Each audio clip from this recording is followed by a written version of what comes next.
It's variable from stride to stride. It's variable from day to day, hour to hour. Because of this, and the variability is in the horse and not the equipment. But because this equipment is sensitive, this variability becomes more apparent, and you kind of have to know how to handle that variability. So, for instance, you do whatever you can to try to reduce the variability. Between and Nick Snyder brought this up, I think, by email a couple of days ago, that using the same person to trot the horse, trying to trot the horse at approximately the same speed. Sometimes horses that are really misbehaving, you want to sedate them. Dr. Adams talked about using acepromazine in the morning. So you do whatever you can to try to reduce the variability. And if you can't, one other way to handle the variability is to just collect as much data as you can. And I showed this slide here just to point out the variability, the stride by stride variability in the measurement of lameness. So we're measuring max diff and min diff of the pelvis, and so this would be from the beginning of the collection to the end. Each point here is a stride, and this is the zero. So anything above zero positive is a right-sided lameness. Anything below zero is a left-sided lameness. So you can see that if all you did was look at these 2 points, well, you're going to conclude that the horse has got a really bad right lameness. Okay, when in reality, if you looked at everything, you wouldn't conclude that. So collecting data over a longer period of time will help reduce the effect of variability.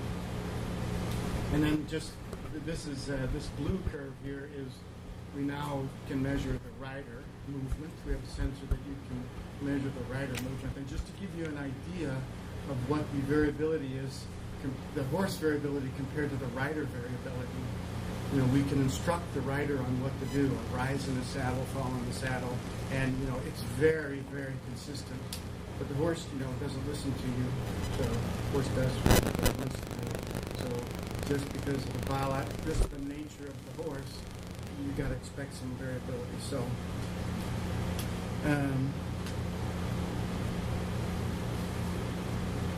So it's also important to realize, especially when interpreting the results of the automated analysis, the so-called expert systems, which we're going to talk about, that no computer-generated analysis is going to be better than a professional analysis. So, and that's why I think this equipment is better in the hands of people like you who are experienced practitioners, because they know how to handle the variability. They know how to kind of interpret the gray areas, and people who don't know anything about lameness don't know how to do that. So the purpose of this laboratory is specifically to go more into depth on using this equipment and analyzing other activities. In the morning, what we did is just trot the horse up and down in a straight line, but you can use the equipment for flexion tests, lunging horses. We know a lot now about lunging and how the torso is tilted and what patterns we expect. Also blocking horses.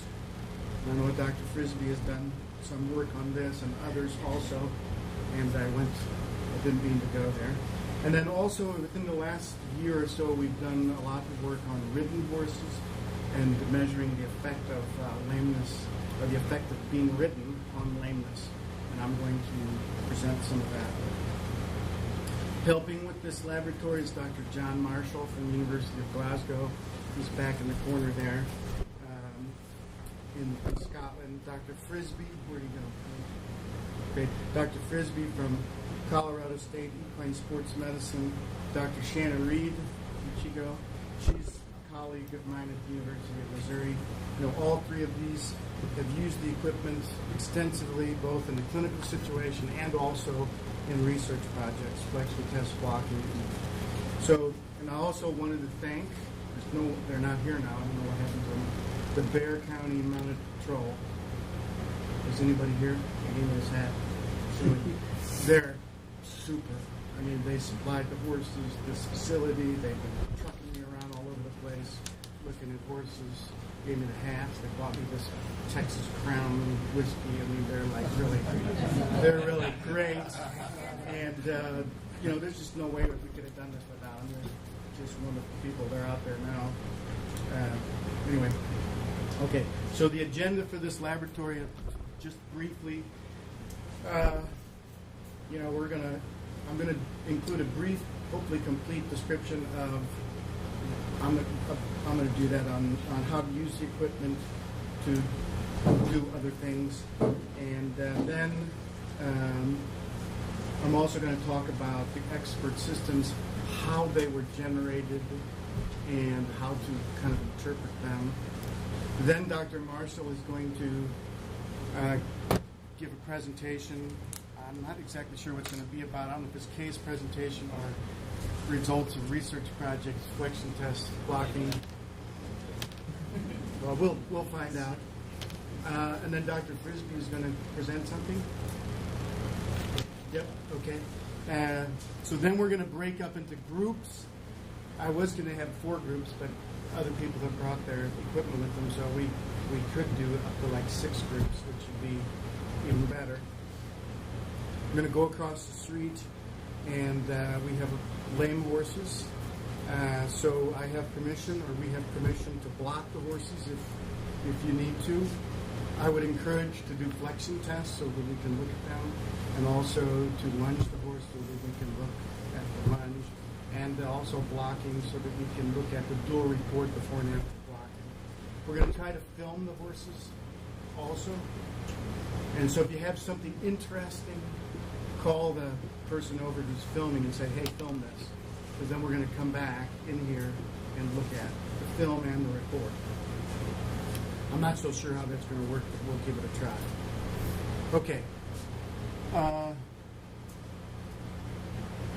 Okay, the first thing I wanted to say is that these expert systems, okay, by expert I put it in quotations because I don't mean expert in lameness evaluation, but it's the expert data interpretation, okay. So we have expert systems. These are still in development, okay. We're still getting current users who send us a comment back about, hey, here's a case where this expert system was not exactly correct. They're usually odd things. And then we take that data and then we try to incorporate it into the software. So we're making adjustments all the time. So, and then we're still finding some exceptions to the rule. So you just got to take that into consideration. Okay? We started to include them in the software about 1.5 years ago. Most of them are based on experimentally collected data. Sound horses and in horses with induced lamenesses. But some of the determinations, necessarily we couldn't help it, but they're formulated on clinical impression. So not all of the expert systems are completely evidence-based. A lot of them are, but not. So for instance, some of the constants we use are not. We just adjust them. It's another reason why you can't take this equipment and drop it in the hands of somebody who doesn't know what they're doing, because they're going to read these results and they're going to just go off the results, and you can't do that. Okay.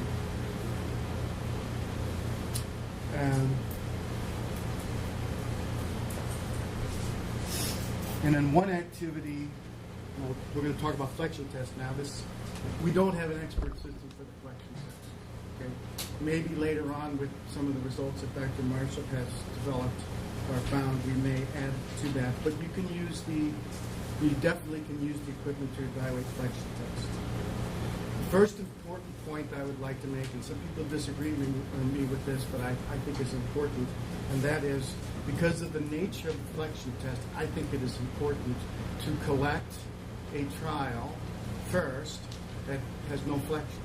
Okay, so by a trial, I mean the exact same kind of trial that you normally do after you do a flexion test. So, not trot the horse back and forth 2 or 3 times. In order to get a baseline trial that you can accurately compare to, you should trot the horse off in one direction and collect that with no flexion, and then compare to that. The reason for this is based primarily upon how the system selects trotting strides. Okay, it uses the median stride rate and the window around the median stride rate. So for instance, when a horse, and somebody brought this up this morning, when a horse is trotting back and forth, okay, it's very easy for the system to pick, because there's a lot of strides, it's very easy for the system to pick a median stride rate. Okay, so it doesn't necessarily need like the first stride in the sequence or the last stride in the sequence. It can chop those off and still make a good determination.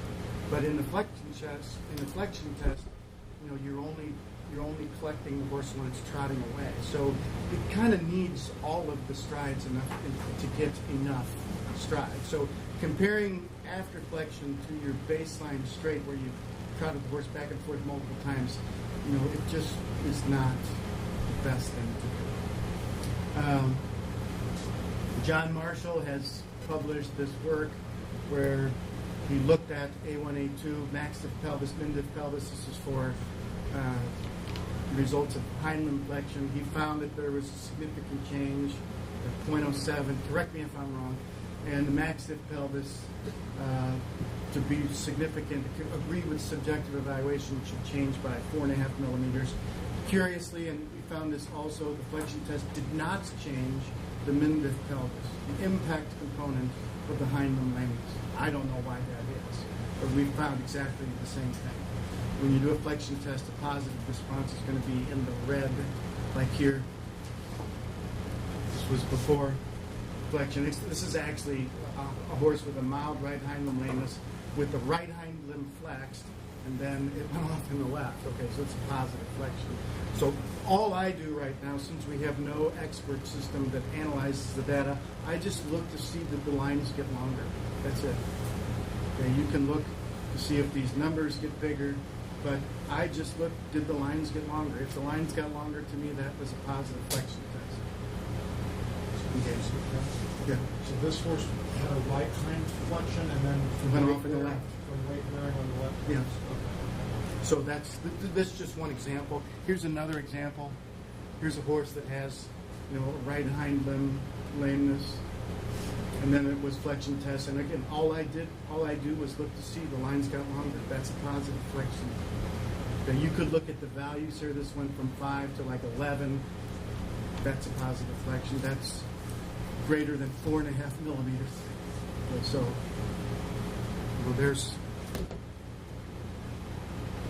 a forelimb flexion before flexion, and then the left forelimb was flexed, and you know the lines just got longer. So that to me is a positive flexion.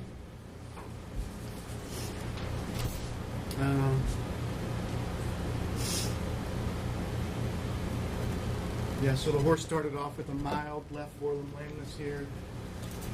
And then after flexion, the raise just got longer. If you wanted a more definitive quantitative measure, you can see that this went from -10 about to -20.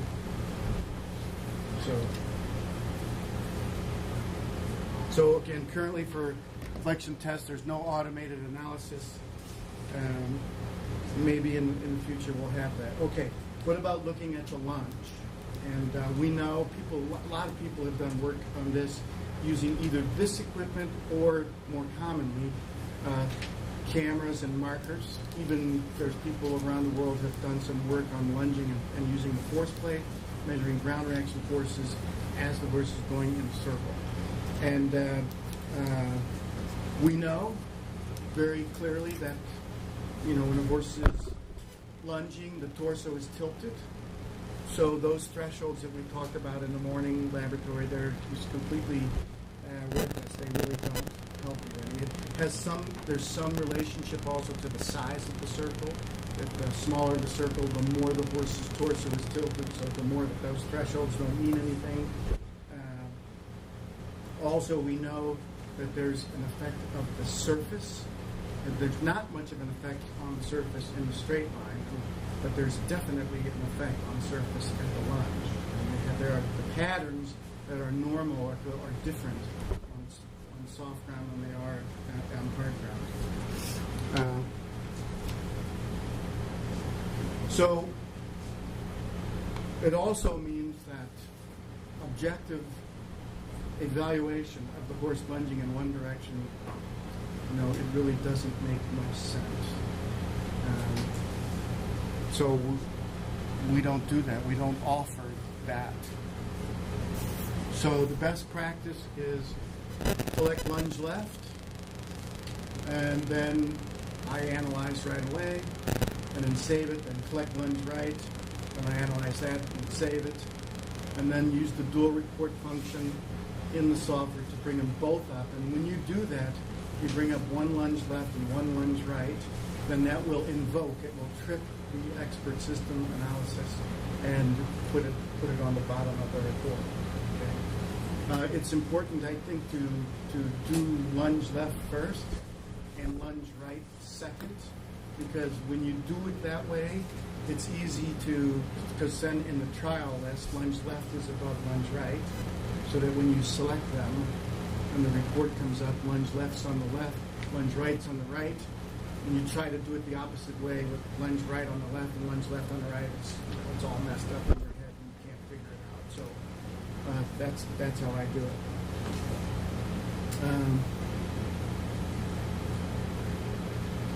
So here's an example of the dual report. It's a fairly normal one.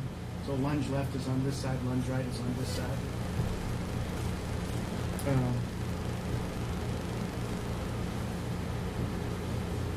One other thing that we've figured out, and this is at least 2 large studies, each over 100 horses. Many horses do not lunge to the right the same as they do to the left. Okay, and some of this work is going to be published here soon. This is a Swedish group that looked at actually 94 horses, almost 100 horses. So, just comparing lunge left to lunge right,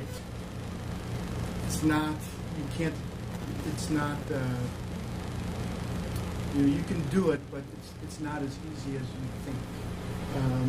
However, we understand what normal patterns are, and we understand what abnormal patterns are. So we can use our knowledge about what has been collected in sound horses and lame horses to see if they fit normal or abnormal patterns, and that's what the expert system does. Okay, here's some examples.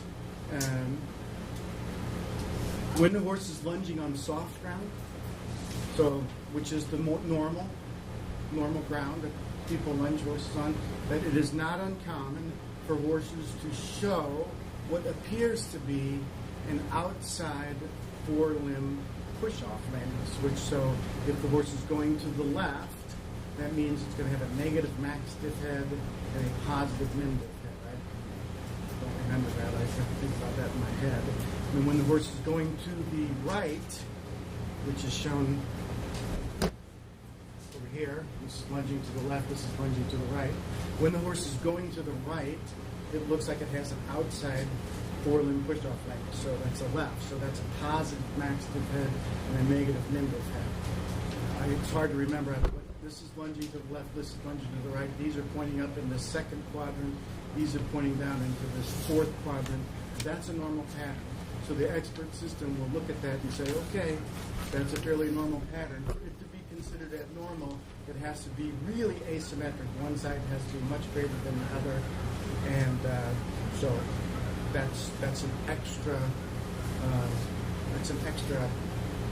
step that has to be true for it to be considered abnormal. Okay, for the hind limb,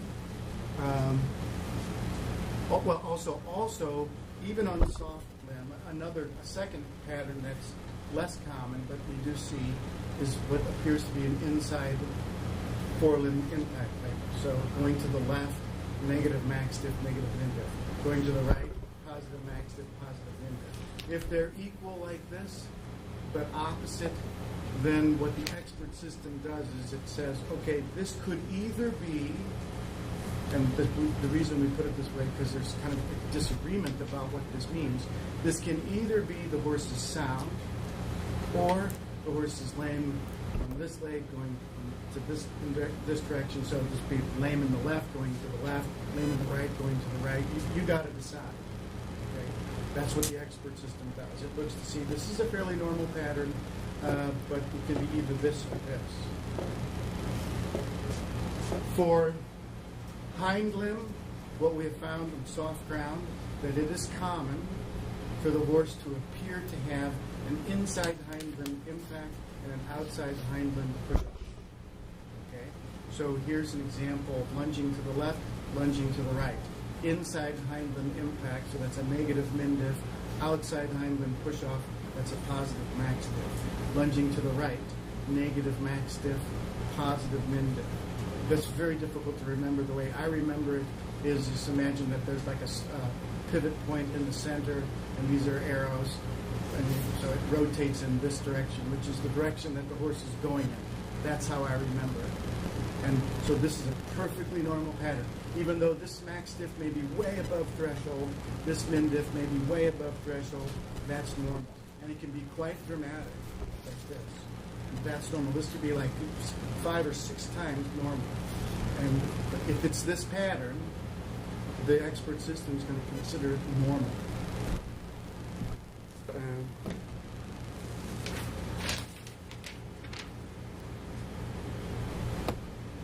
Okay.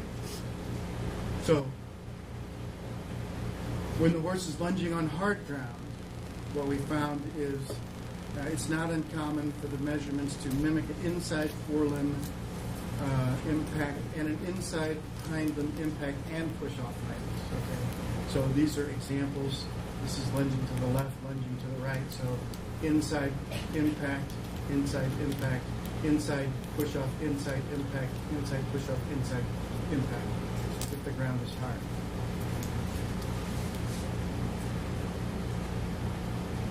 So, because the horse's torso is tilted and the vertical torso movement is naturally asymmetric, and because the horse also doesn't lunge in one direction like it does in the other, we have to be very careful in these expert systems. We use the knowledge that we have gained through experimentation about the normal lunging pattern, but actually there's additional conditions that must be met before the lunge results are considered abnormal. In other words, they indicate lameness. First, the values must be, of course, above the threshold for straight line trot, which is plus or minus 6 for head, plus or minus 3 for the hind. Second, the pattern that is seen cannot be a normal pattern. If it is a normal pattern, then it has to be super high above the threshold. Okay. Right now we don't, in the expert system, we don't differentiate between surface characteristics. We consider both. We consider it's both soft and hard. So this is very conservative. In the future, we'll add that in there. Maybe the expert system will be different depending on the surface characteristics. But right now we don't do that. If the pattern is relatively normal, so if the pattern is normal, in order for it to be considered abnormal, then it has to be super high. Also, we compare the values going in one direction to the values going in the other direction. So, for instance, if it has a high positive max diff pelvis going to the left, and it has a high positive negative min diff max diff pelvis going to the right, so they're equal and opposite, we take that into consideration too. So, if it has an equal but opposite, then that's sort of considered normal. And then that puts an added condition on the determination of lameness. Okay, so there's 3 conditions. It has to be above the threshold for straight line trot. It has to be an abnormal pattern, and it has to be different than it does, quite different than it is going in the opposite direction. So that explains the expert system in detail. And I'll just show you some. Even though that's very conservative, there are still clearly some patterns that are abnormal. Okay, you can look at them in 2 seconds and say, okay, that's abnormal. I'm going to show some here. Right. I don't understand why it has to be abnormal in a straight line. For some reason, this is going to show up in circles. I didn't understand the first part. Well, it just means that, like for instance, the threshold 6 and 3 in a straight line, you can't expect that that threshold will hold for the lunge. It has to be higher than that because the torso is tilted. Yeah, you can't those. So that's like the bare minimum requirement. So, for instance, any max diff head or min diff head that's below 6 on the lunge, that's considered normal. And say, and 3 for the pelvis. Any min diff pelvis or max diff pelvis during the lunge, even if it is very consistent, and even if it's completely zero on the other side, that's considered normal.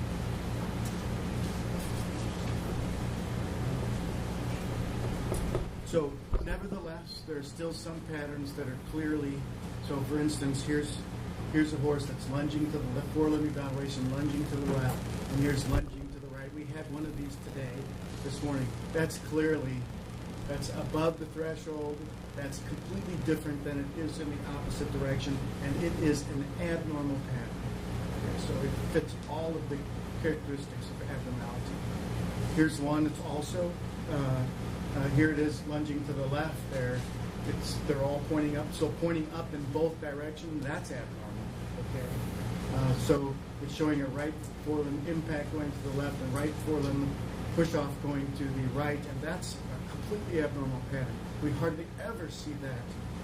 Well, in hundreds of sound horses lunging, that was almost never seen.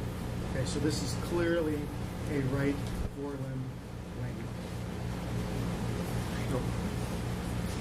Here's another one, clear, going to the left and to the right, exactly the same, and that we never see, so that's abnormal. Here's one a little bit more difficult, but hard to evaluate, lunging to the left, but clearly all pointing down, lunging to the right. So this is a left, and it's not push-off, it's a left forelimb lameness going to the right, which is clearly abnormal. And same thing here, but a little more consistent. So even though we have all of those very conservative measures, there are still some times when it's clear. So you go to the slide before you see standard deviations. That's usually created on going to the left. Yeah, You kind of say, well, that's not very good.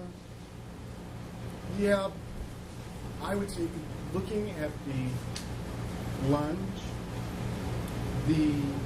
and you mentioned this morning, horses, the variability is naturally higher at the lunge.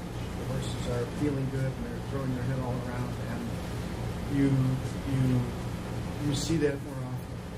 So even though the consistency may be less than it is in a straightaway, there are still some patterns that are clearly abnormal. So, like this pattern here, this is fairly consistent. Here's the standard deviation is 26 and the mean is minus 37. But you can actually look at that and see that that's fairly consistent. So this is more normal when the standard deviation.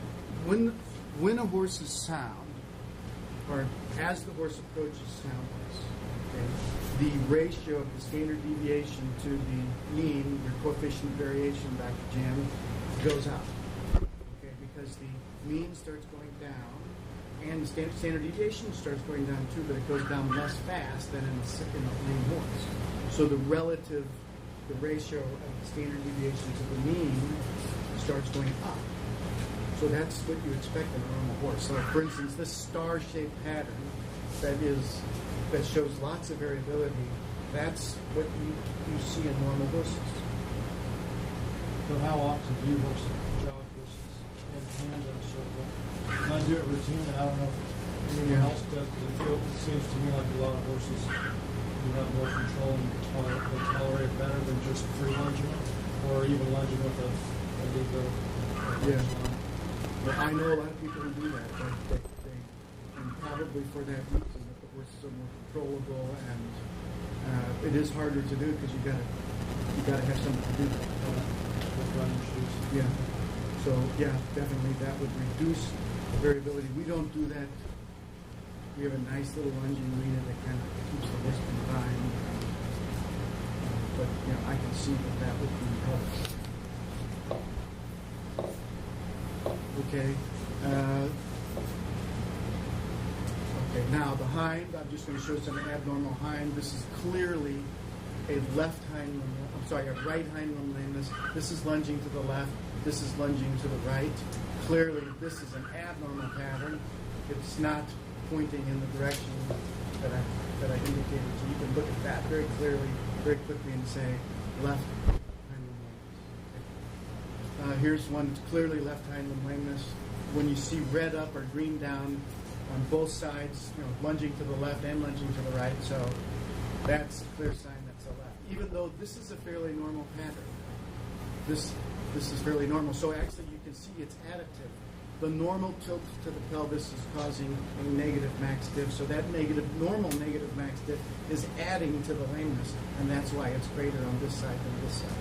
But you don't have to remember that because that's incorporated into the expert system. And here is one that is a little bit difficult to interpret because, see, this is a completely abnormal pattern.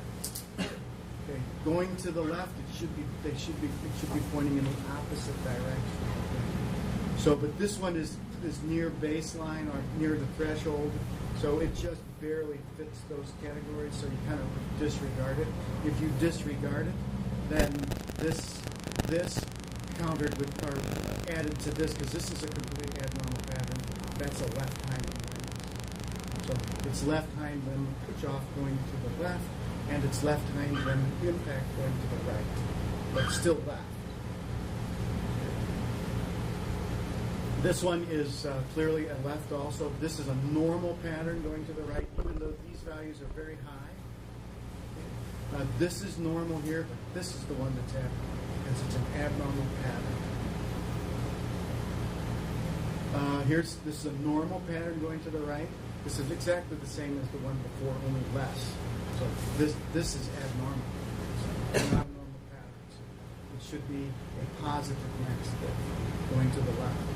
But again, you don't have to remember that because it's incorporated into the expert system. Okay. Just to give you a sense of how complicated these expert systems are, I went through and counted all the different possibilities. There's 256 different four-limb patterns that you can look at. By patterns, I mean what it looks like going to the left compared to going to the right, and looking at all the different differentials. Is it greater than the threshold? Is it greater than its opposite? There's 256. It's actually digital. It's 2 to the 8. There's 256 possibilities that this expert system looks at, and there's 240 for the hind limb. There should be 256, but there's some overlap. So. But just to show you the complexity of how the expert system works. Okay, blocking expert systems.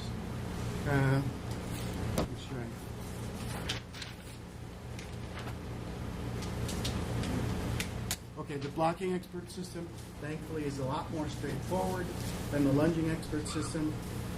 The blocking expert system is invoked, meaning it is called up, anytime that the user compares two straight line trials, not lunging trials, not flexion test trials, just straight line trials. Anytime the user brings up 2 straight line trials, one of them is a block, and that the time stamp in between them is not too great, then the expert system will be called up. Okay. So, the software looks at the timestamp that's on the trial. So, like if it was from the day before, it's going to say, you can't do this analysis. I think it's set at 2 hours right now. If you don't like it, if you think that some people, sometimes if it's too old, you'll get something in the expert system that says too much time has elapsed. How many people have seen that? Okay. Yeah, right now it's set at, I think, 2 hours. If you think that that's too short or too long, we can change it. That's 2 hours without the Right, that means 2 hours from the last block. That doesn't mean from the first block. As long as you do an evaluation within 2 hours of the last the block. assumption that maybe a block 2 hours. Like you can still compare a block at PM to one at 9 a.m. as long as there were at least trials done. As long as there's, I think it said, maybe it could be an hour and a half now, I'm not sure. What should it be set at? Okay, 2 hours because of the typical time. I would like to be able to change that, because a lot of times we have horses that are cortisone, and we want to assess the response to cortisone 3 days later, and that system doesn't allow for comparison. Yeah, no, that's it. That's fine. We're working on an expert system for like evaluating treatments, where you can look at one day compared to the other. Right now, we just do it just visually.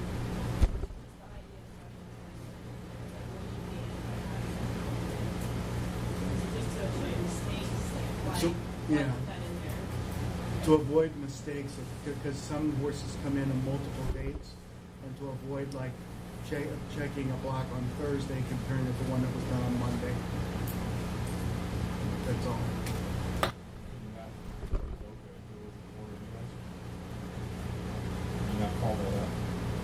Well, that's right now what happens. It is called up and it says too much time has elapsed. You can still assess it visually with your eyeballs. So I don't know, but with the other systems, you for the function of the block, you can call it one versus the other. Right? Yeah. So you can't do that. Well, yeah, it just doesn't give an analysis. We're working on one that will compare two different dates, and I understand the need for that.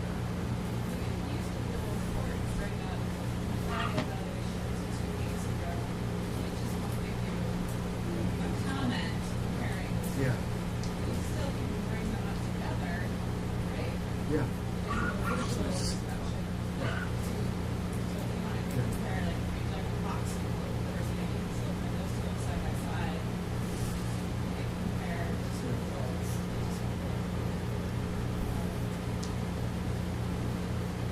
I particularly don't like the comment either about that was actually not added by us. That was the software person who decided that was necessary.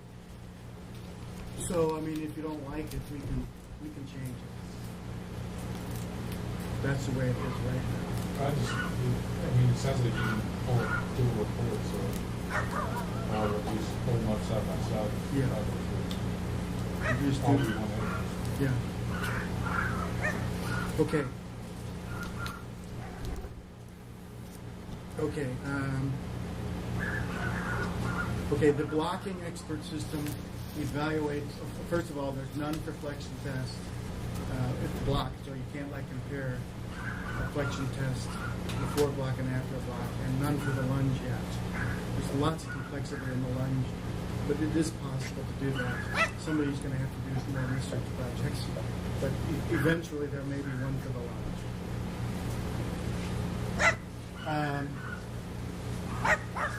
Okay.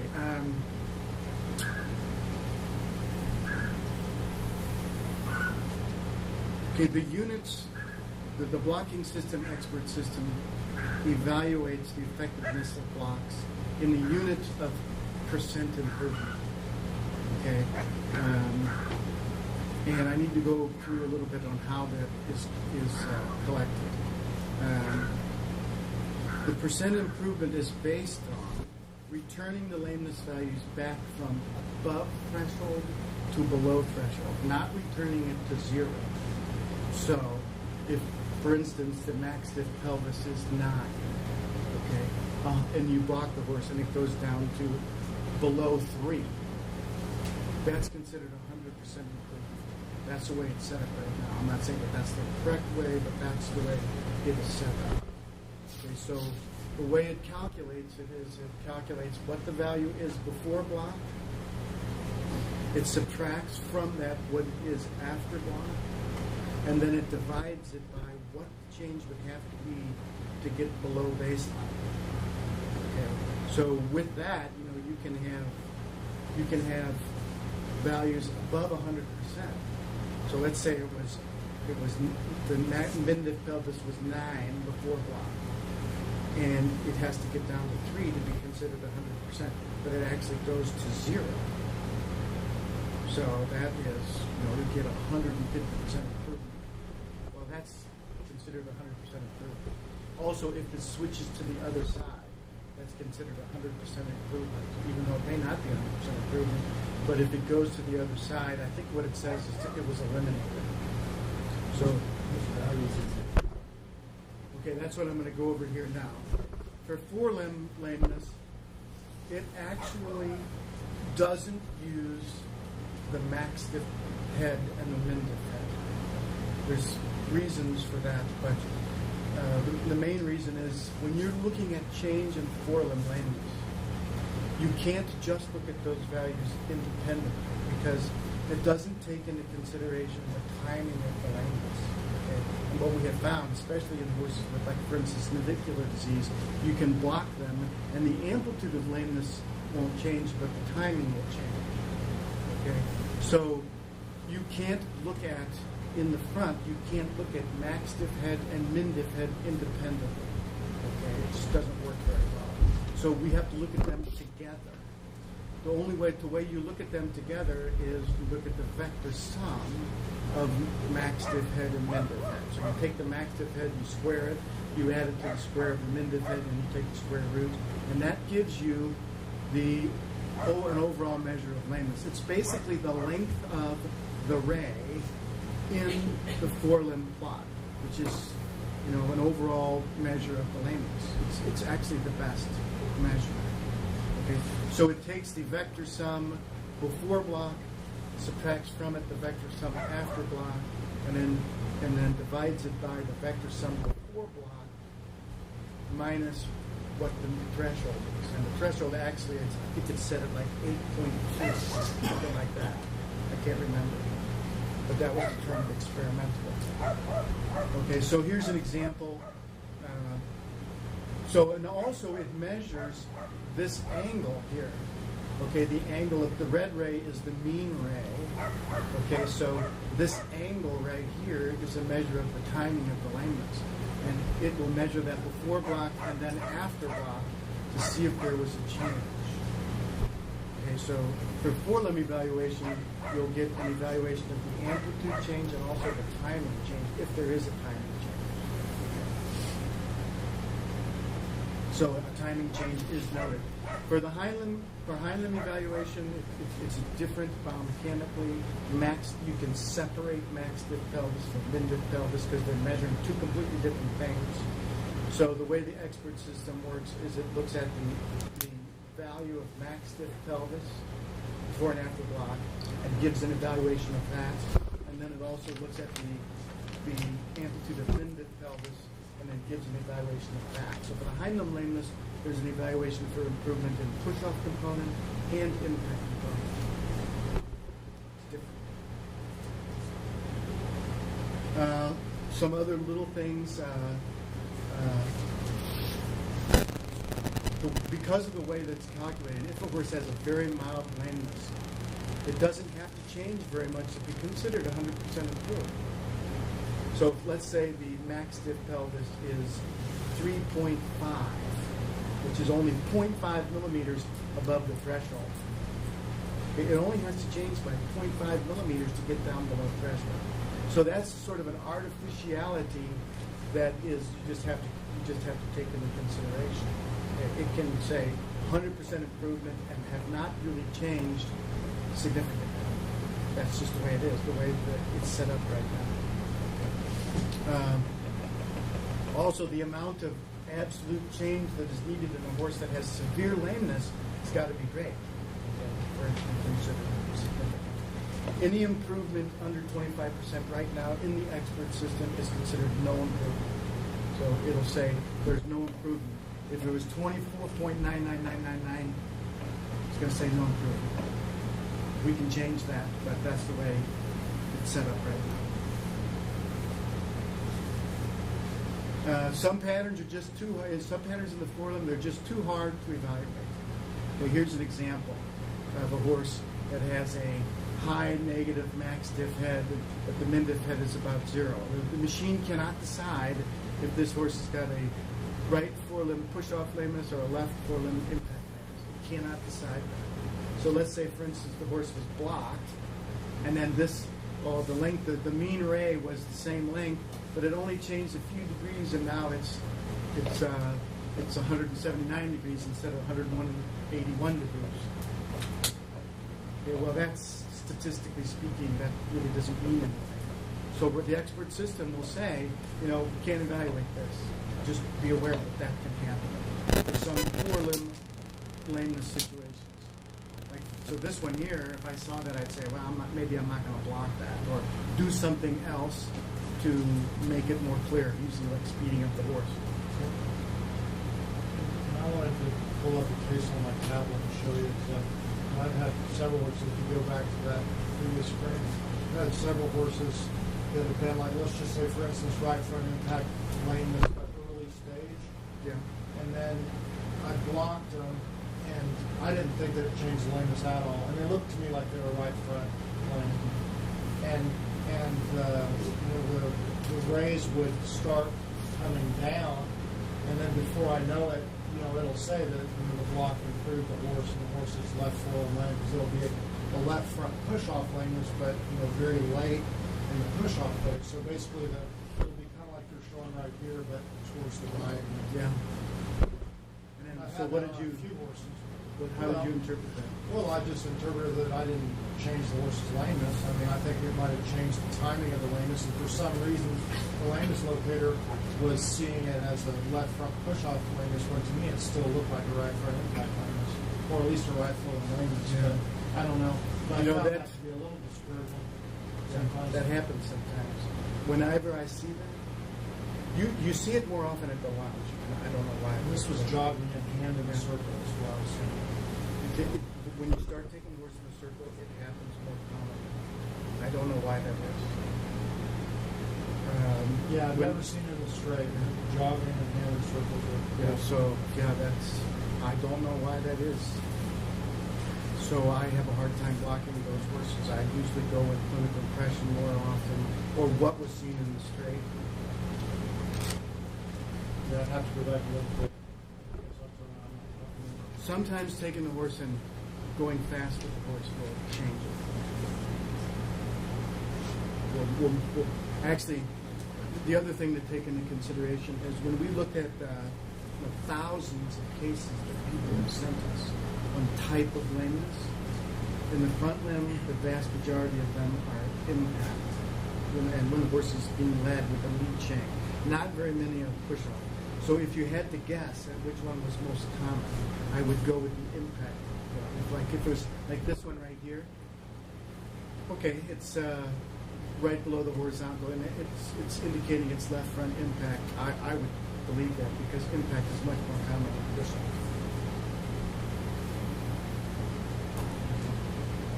Kevin, Yeah. do you take into consideration the diameter of the one circle? Because that's going to affect stride length, stride frequency, and I mean, a lot of stuff. And I mean, you can lunge a horse on a 40-foot line or a 12-foot line, and I mean, the tighter you get the circle, the more centrifugal force, and there's a lot of physics going on there. Yeah. The other question I have is, when you look at force plate tracings, and this has to do with the push-off forelimb lameness, you don't get the dual spike like you get with the back leg where they break it and push off. They load the limb and unload the limb. Mm-hmm. So the question I have is, where do you get the push-off aspect from? Because all the biomecanicists will tell you that the forelimbs are primarily a braking and supporting, and the back legs do the pushing off from. If you look very carefully at the ground reaction force plots that people generate, like Alan Wilson, and there is a paper that describes this. Yeah, it isn't a dual peak, but the shape of the ground reaction force peak is hind weighted in push-off lines. and it is weighted in impact lameness. You can, but the vast majority, most front limb lamenesses are impact, and that's just because of the biomechanics of the horse. You know, when they're trotting at 4 meters per second, which is in a straight line, which is not very fast, you're right. The front limbs are struts. But you start doing things like going fast in the horse, like we've done trotters at the track where they have an impact lameness, and then get them up to speed, and you can see the lameness. The horse is pushing off the front limb more. You can actually see the lameness switching over to a push-off. Also, when you put a rider on the horse, we found that you can take the lameness and move it over to more of a push-off. So there are things that you can do to the horse to make it. Push-off lamenesses in the horse in the front limb are uncommon. So what about the diameter of your circle then? Is there a set recommendation you would make to get reliable data? In other words, do you want a 20-foot circle, like a 20-foot lunge line, or a 12-foot line? Or everybody does it different. I think it is important, if you can, to make it the same in each direction. But like, for instance, this study that we just finished, where we took horses and they're ridden, and they're ridden around. We had asked the rider to ride the horse around the arena, okay? And then we had him come in and ride the horse in a tight circle. We figured, okay, the riding around the arena is going to give us about what you would expect in a straight line trot, okay? You know, most of the time the horse is going, you know, straight, and then but it gets to the end of the arena and it kind of tilts a little bit, turn around quick. Even when they were riding around this big arena, the effect of turning was apparent. So even if you ride around a great big circle, that's going to affect the results. So it is important that if you're going to compare going to the left to going to the right, you should keep it the same. the diameter of the circle should be the same. Yeah. And so the expert systems really look more at patterns rather than amplitudes, because you're changing the amplitude of the asymmetry when you make the circle smaller. Okay, that was a difficult one. And so here's the equation that is used. It is the measure of interest before block minus the measure of interest after block divided by the measure of interest before block minus the threshold. So what it would change to get down to 0. So with this, you're going to get some values that are greater than 100%.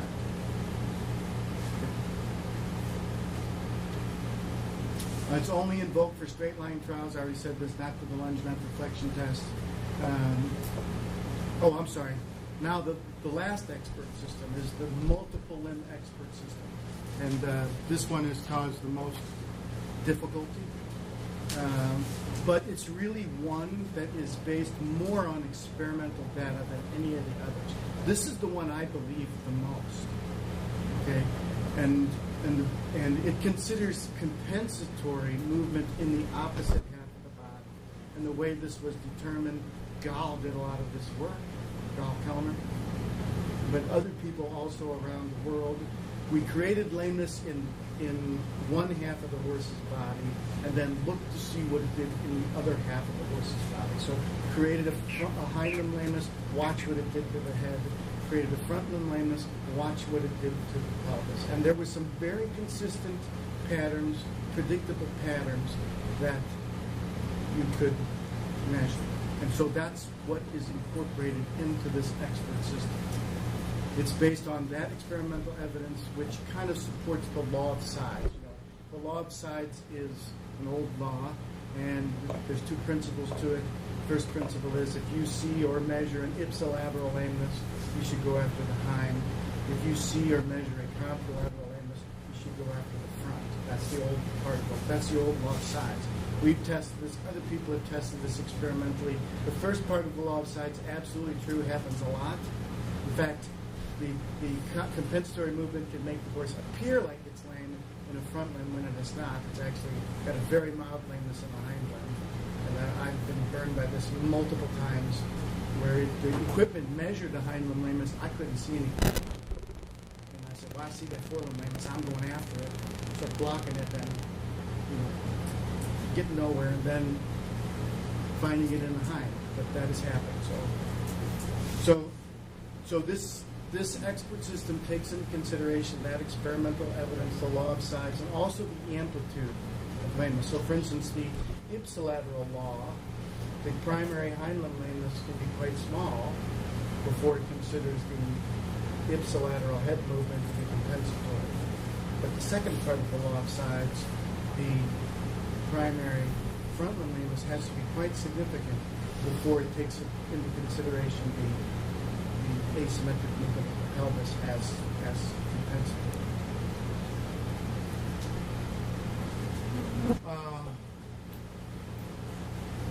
This is what I just said. The primary hind limb lameness causes false ipsilateral forelimb lameness, and the amplitude of the primary hind limb lameness does not have to be very large. The contralateral law of the primary forelimb lameness causes, actually we've measured this and other people have measured this too, it doesn't just change the contralateral leg, it changes the ipsilateral and the contralateral. It causes the ipsilateral impact, lack of impact on the ipsilateral hind leg, and lack of push-off on the contralateral. And the thing that is most strong is the lack of push-up on the contralateral. So this is how you make sense out of it biomechanical. So imagine that the horse has got a right forelimb lameness. So it's coming down on the right forelimb and the left hind. What does it want to do? It doesn't want to be bearing weight on this right front, so it shifts its weight back just a little bit, falls harder on the left hind than it normally would. That makes it look like it's not falling on the right hand as much. There's your ipsilateral impact. But then the horse doesn't want to push off of the left hind very hard because that's going to shift weight forward onto the sore right forelimb. So this pelvis doesn't rise as much, so there's your contralateral push-off. So it causes ipsilateral impact, contralateral push-off. And you measure that sometimes. And so that pattern, if the horse is not lunging, because remember that pattern can also occur when the horse is lunging. If the horse is not lunging and you see this pattern, one thing that should be going through your head is, maybe that's compensatory for a forelimb. Another explanation is horses have two different problems.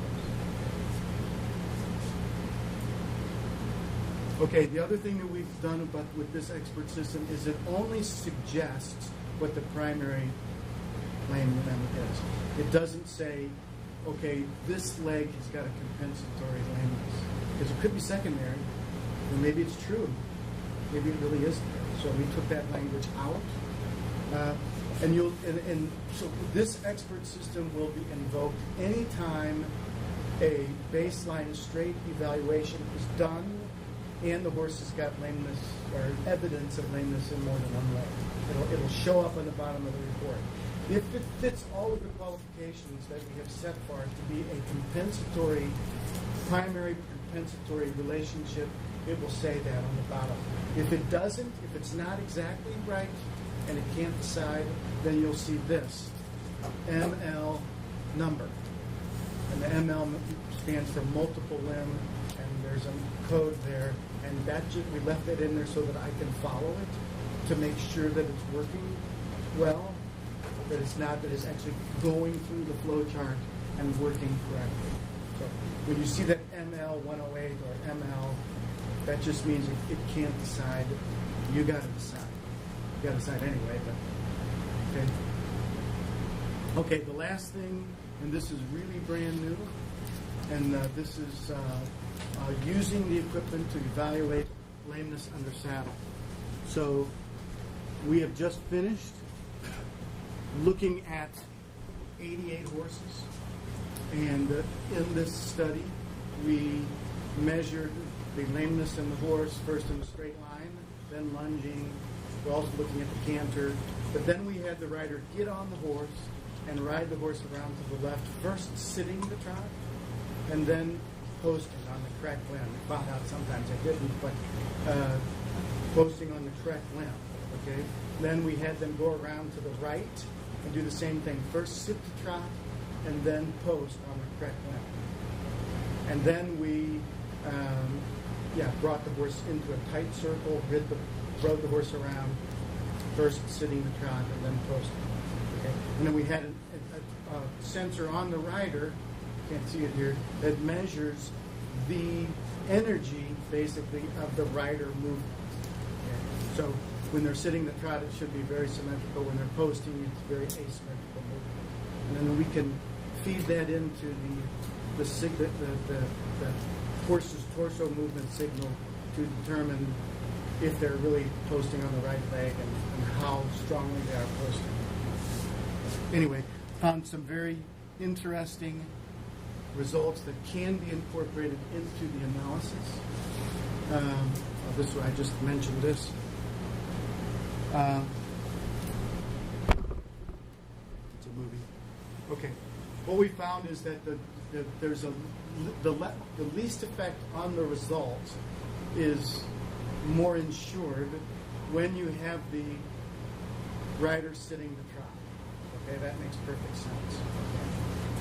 When we looked at all of the horses compared to no rider and sitting the trot, we found that there was no statistically